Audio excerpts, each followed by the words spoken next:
The quiet suburban night shattered as a deafening car alarm pierced the air.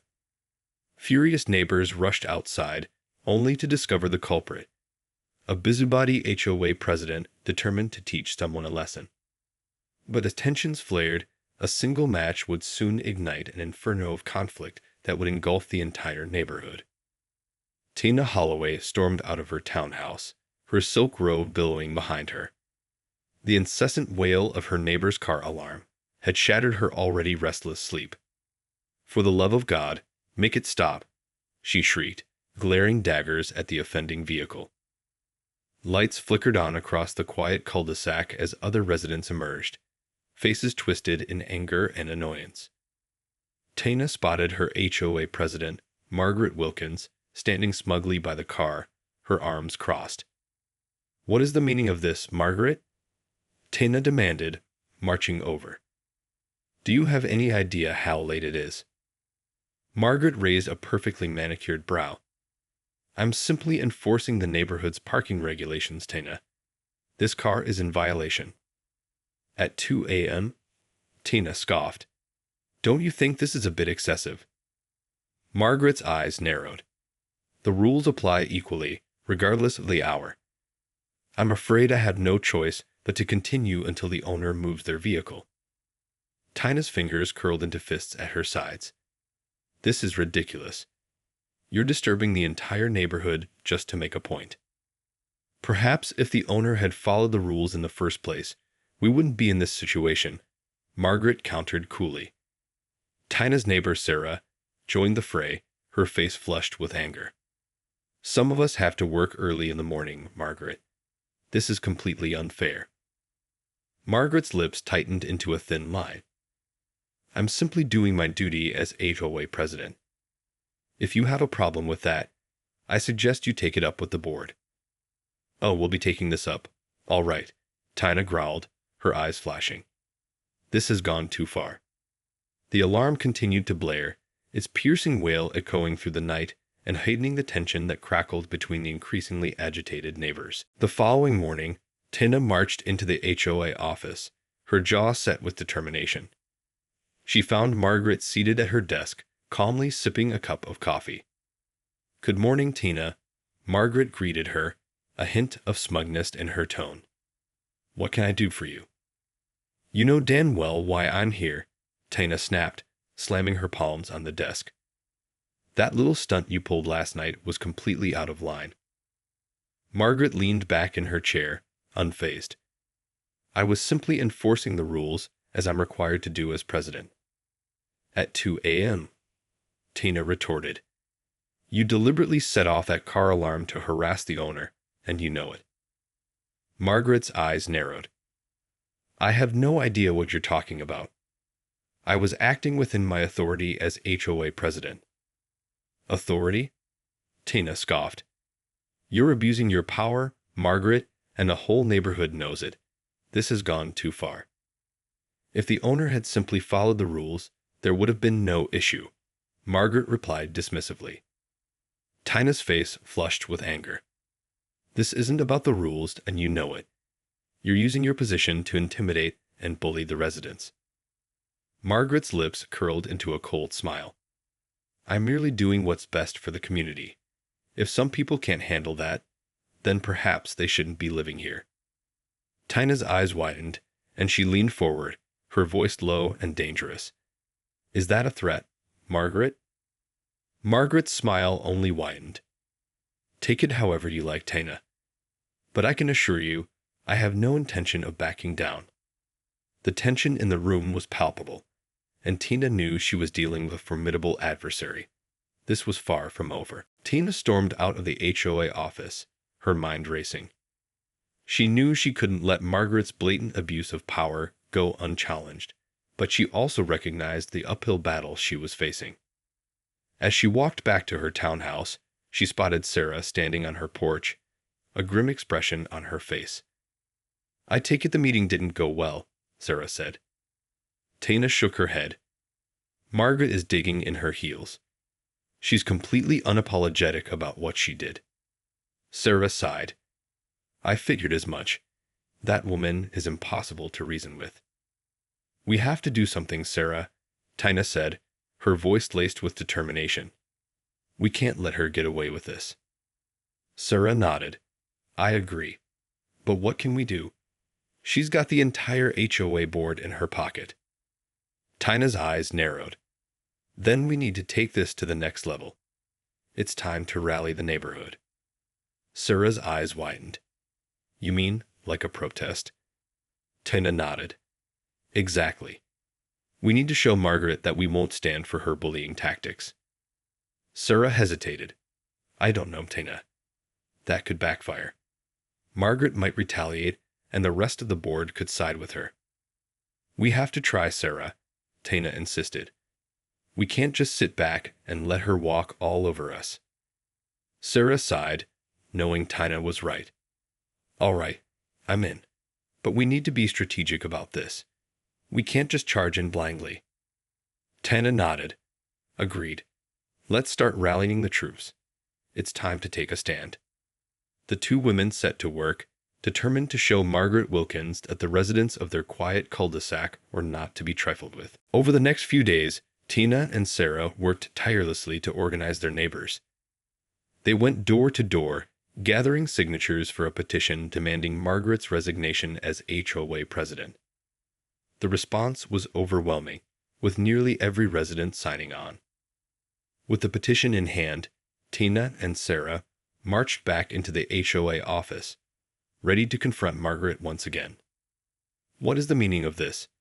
Margaret demanded, her eyes narrowing as she glanced at the petition. It's a petition signed by the majority of the residents calling for your resignation as HOA president, Tina declared, her voice steady and unwavering. Margaret's lips tightened into a thin line. This is outrageous. I will not resign simply because a few troublemakers are causing a stir. A few troublemakers, Sarah scoffed. This petition represents the will of the entire neighborhood, Margaret. You can't ignore that. I most certainly can, Margaret retorted. As long as I have the backing of the HOA board, your little petition means nothing.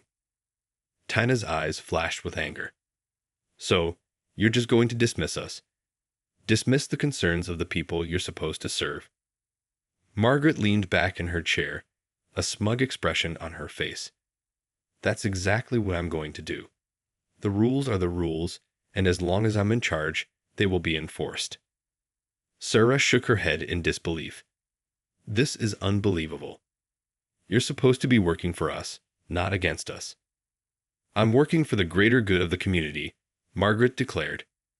And if that means making some unpopular decisions, then so be it. Tina and Sarah exchanged a look of exasperation, realizing that their efforts had hit a wall.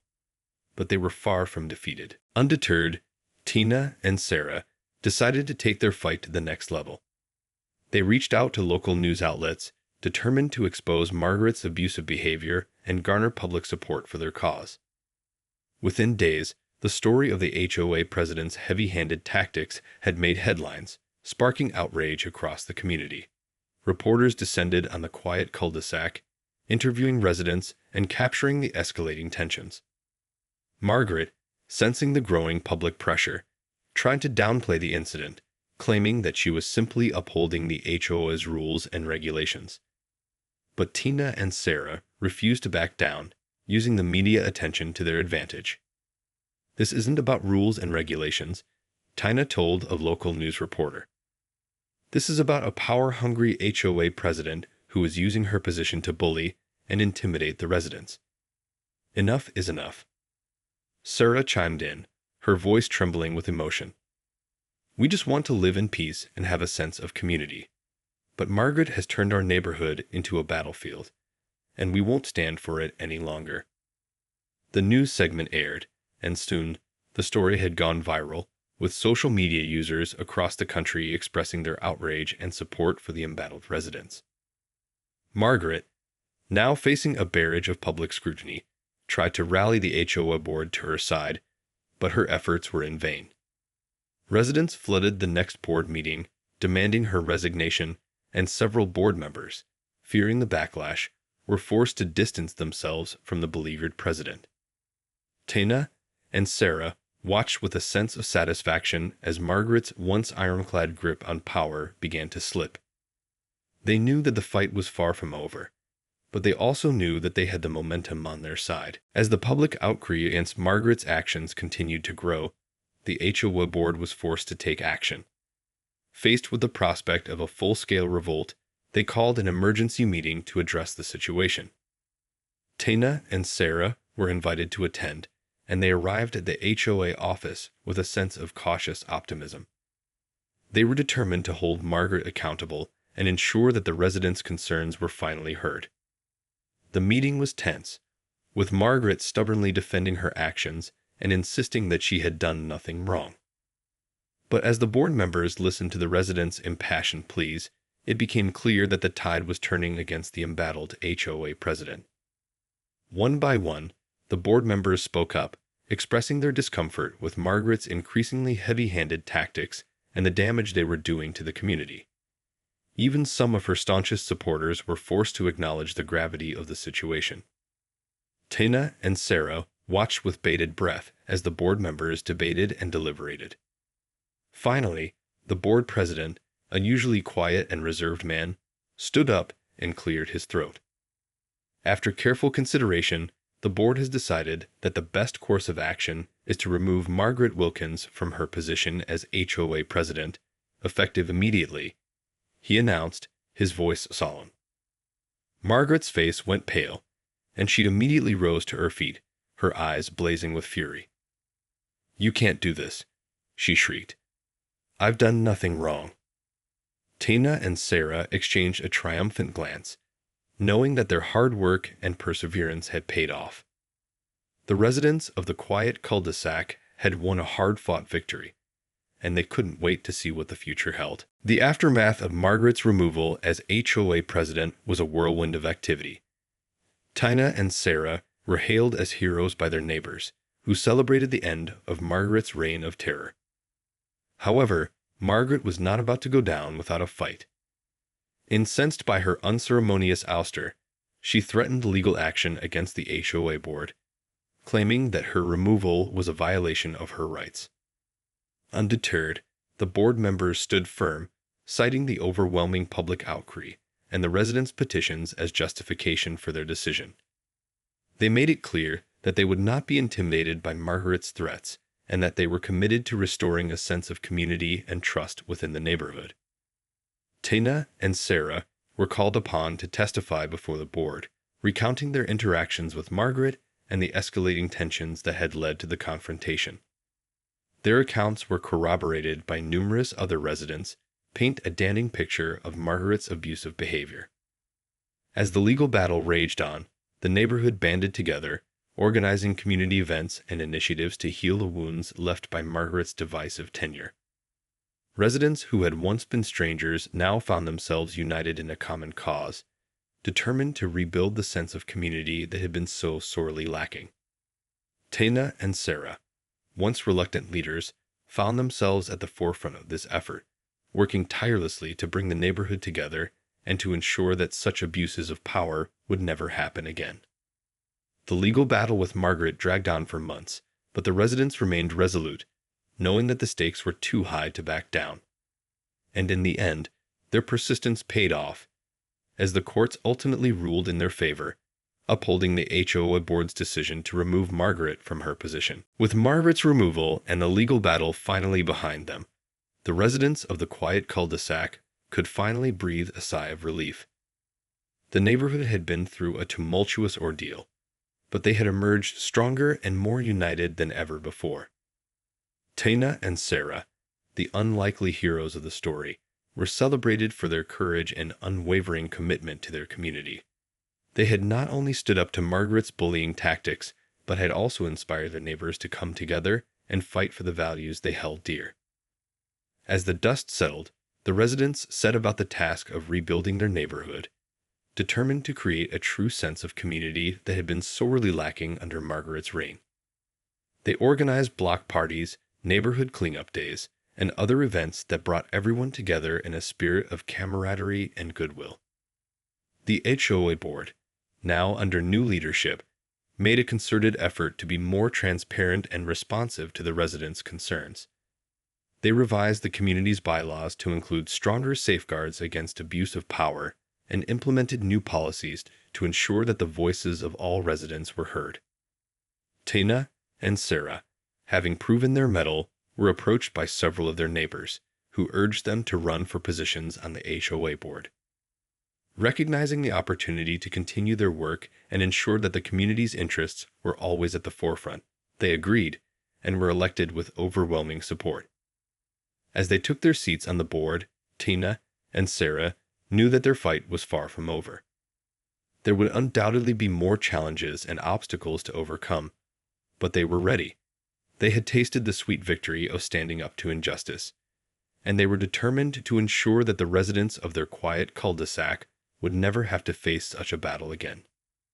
In the end, the story of the HOA president's downfall had become a testament to the power of community, the courage of its residents, and the belief that even the mightiest of tyrants can be toppled when the people stand united.